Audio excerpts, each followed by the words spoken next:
Hi Sahar, so how are you doing and how does it feel to see your own baby growing up?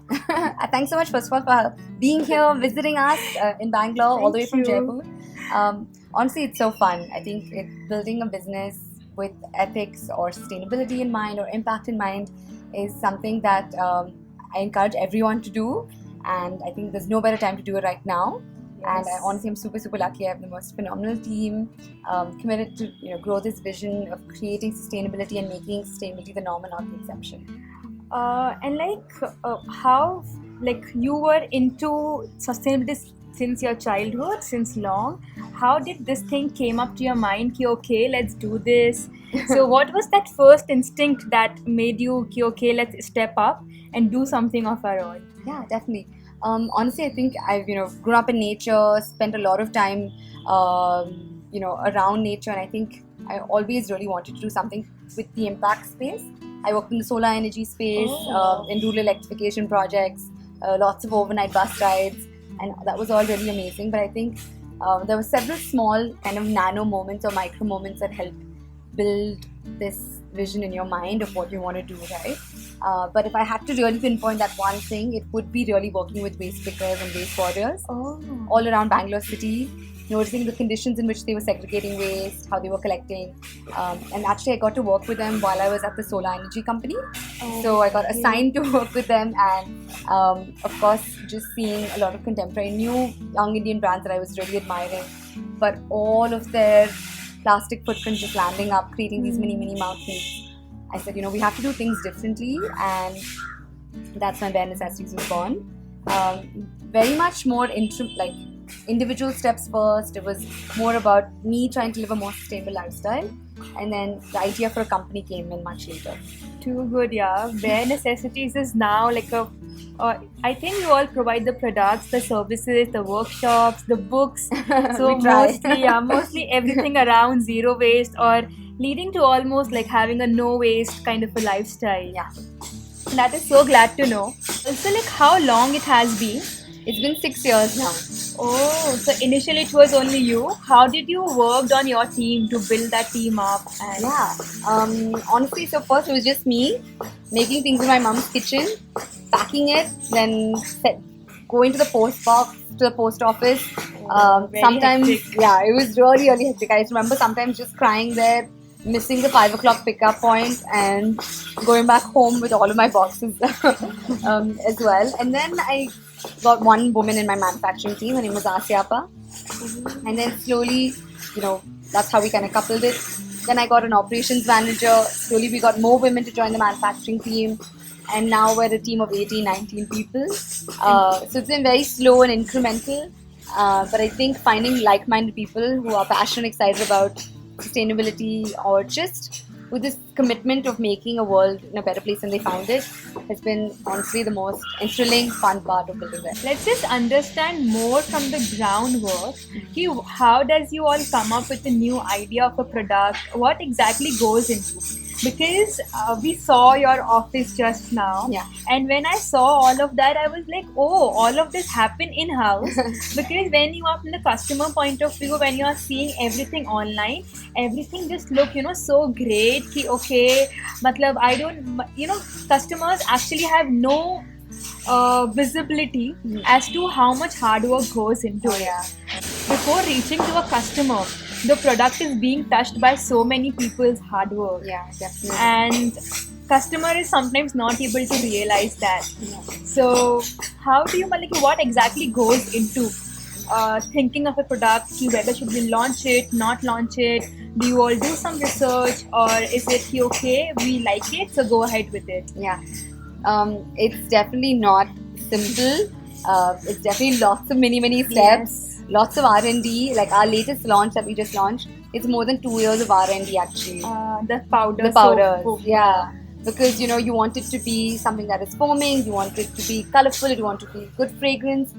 We want to use packaging was the hardest Right. because we want it to be obviously completely compostable. Yeah. So we only use vegetable dyes in it as well to screen print on it. So it's completely compostable. You can literally just put it into your khamba and it will go back to the earth. So yeah, I think ideate, research, prototype, keep failing, keep prototyping, Keep reiterating. We also kind of give samples to everyone on our team, so then everyone kind of tries the product, Yeah. gives feedback. We can do it on a whiteboard, we do it on Excel. We keep kind of going back to the drawing board and seeing how we can improve it. And then finally, we get closer to launch. And then again, that's a whole nother ball game in terms of how we communicate, what all we've tried to incorporate over the past few years, what we've learned. And then finally kind of get to shooting it, and then what you see maybe externally on social media Yes, at the very yes. tail end of the journey. Looks so lucrative and looks just so fascinating. Wow, what a good product. But you are saying it's 2 years of hard work.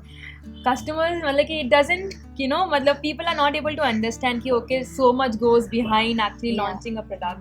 So yes, somewhere you mentioned vegetable dye and your packaging is completely eco-friendly. So I'll tell you very frankly, I am also planning to come up with my own range of products, a little more traditional products which are rooted in the Indian living. And the packaging part is such a pain Challenge. because it is so expensive, and then that cost adds on to the customer, part. And you also want to keep the product a little nominal for people. Price, accessible. Accessible, and it should not be very pricey also. How do you manage it? Where do you have to take that call ki whatever it is, I will go with 100% sustainable, or somewhere here and there it's okay to go to keep the cost low, or basically your values come in here. So how do you take that call? Honestly, it's so hard sometimes with packaging, and sometimes the innovation hasn't kept up, and perhaps in terms of formulation you've got it all, but you also obviously always have to think about microbial growth and in what conditions it needs to be stored and packaged. It's definitely a work in progress. I don't think we've figured it all out, and we're still learning. And but I think what we've learned is to not compromise on our values as much as possible. So it's fine that paper tape is basically 10 times the price of regular tape. That's a value call that we kind of took and tried to incorporate, and we're doing that. And of course sometimes it might not pan out perfectly like you might envision in your mind, because you might need something to be coated in order for the shelf life. Right. And at the end of the day, it is products that touch people's skin and face, so you have to kind of balance all of those constraints as well. But I think it's been a bit of a challenge, but fun. It's we accept the challenge and we're going to try and do this. I think the sachets and kind of getting it into a completely compostable format. We even use tree resin inside instead of any plastic coating, to try and make sure it kind of stays and increase the shelf life. So lots of trial and error, but I'm happy to say that we try and keep pushing the curve and try and innovate and see whatever we can possibly do. So there is literally no plastic in that No. thing, because I can understand if it gets exposed to moisture, it will become very soggy and very soggy. So now people have got to know about the journey and what all goes behind bringing the products online. Which all products do you have, if you want to talk about basically what Bare Necessities is? We spoke about the courses, the products, but still to give a more clearer idea. So honestly, it is all of your necessities from the minute you wake up in the morning to the minute you sleep.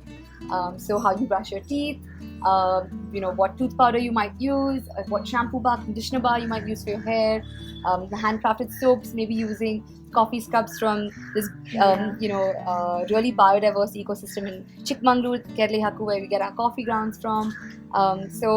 That's basically personal care, home care and lifestyle products that make it very easy and accessible for anyone who's looking to consume more mindfully, and to try and reduce their carbon or waste footprint. I think that's a little bit about us, and most excited about our circular products that come in these glass dispensers. We use actually old upcycled wine glass jars as well. So again, we're not using virgin material there. Then we have a kind of a cork base in which the metal pump is then kind of pierced into. So that's been really fun, and that's been our latest launch, and it's really been well received. We actually are always running short of that product because it's doing so well, and we can't kind of keep up with the demand. So I'm really, really positive about, and really grateful for the response being so good. Too nice. How did you come up with the name, Bare Necessities, the logo? Because in the initial days, that's also too much work. Yeah, definitely. Honestly, I'm so lucky. I have like amazing sets of friends. The logo of Bare Necessities was made by my friend Nirupa Rao. Oh. She's a botanical illustrator. There are only 5 in all of India, and so lucky that she did the gorgeous kind of flower illustration. And then the name. Okay, so me and I have 2 older sisters are big fans of Jungle Book. We would watch it on Doordarshan, and you know the jungle, you know, pancake, chaddi filai, and we would literally all be around our house in down, taking out all of our clothes and running in our underwear home, and it was just like a nostalgia thing. But when you really think about what life boils down to, it is truly the barest sustainability, right? Correct. And I often start workshops asking kids, what is your bare necessities? And they say, oh, like what makes you happy? And they say, you know, my sister, you know, playing outside. Yes. And the responses that you gather are truly the most purest, barest necessities that we need. And the idea is also to encourage people to think about what we really want and need, and what really is our bare necessities. Yes, completely makes sense. Great, yeah, it was nice talking to you, Sahar, and thank you for like doing this. Of course, thank you so much for coming and visiting us in Bangalore. It was lovely. The office is such a good space, and currently we are sitting at Sahar's home, which was earlier the office, and now they have recently shifted to a proper office. But yes, we found this a space like completely going with our vibe. So here we are.